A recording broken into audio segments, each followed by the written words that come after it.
If I might pose a question to the senior senator from California. In your response to Senator Cornyn, you mentioned that there's some 100 pages of the bill that specify particular firearms that if this bill were passed, Congress would have deemed prohibited. It seems to me that all of us should begin as our foundational document with the Constitution. And the Second Amendment in the Bill of Rights provides that the right of the people to keep and bear arms shall not be infringed.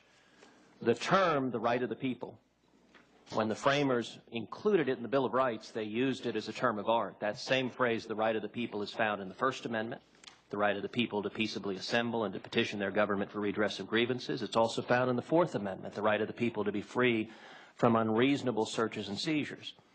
And the question that I would pose to the senior senator from California is, would she deem it consistent with the Bill of Rights for Congress to engage in the same endeavor that we are contemplating doing with the Second Amendment in the context of the First or Fourth Amendment? Namely, would she consider it constitutional for Congress to specify that the First Amendment shall apply only to the following books and shall not apply to the books that Congress has deemed outside the protection of the Bill of Rights? Likewise, would she think that the Fourth Amendment's protection against searches and seizures could properly apply only to the following specified individuals and not to the individuals that Congress has deemed outside the protection of the Bill of Rights? Would Senator yield for a question?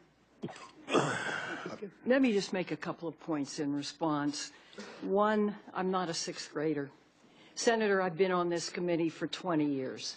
I was a mayor for 9 years. I walked in, I saw people shot. I've looked at bodies that have been shot with these weapons.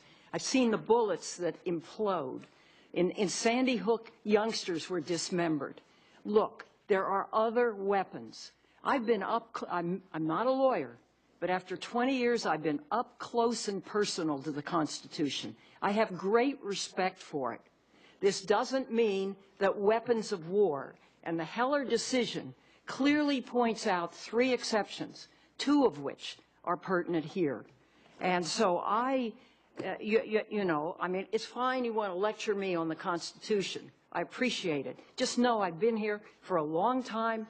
I've passed on a number of bills. I've studied the Constitution myself. I am reasonably well educated, and I thank you for the lecture. Incidentally, this does not prohibit, you use the word prohibit, it exempts 2,271 weapons.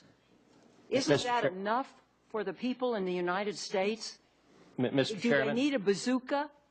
Do they need other high-powered weapons that military people use to kill in close combat?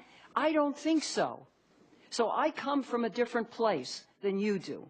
I respect your views. I ask you to respect my views.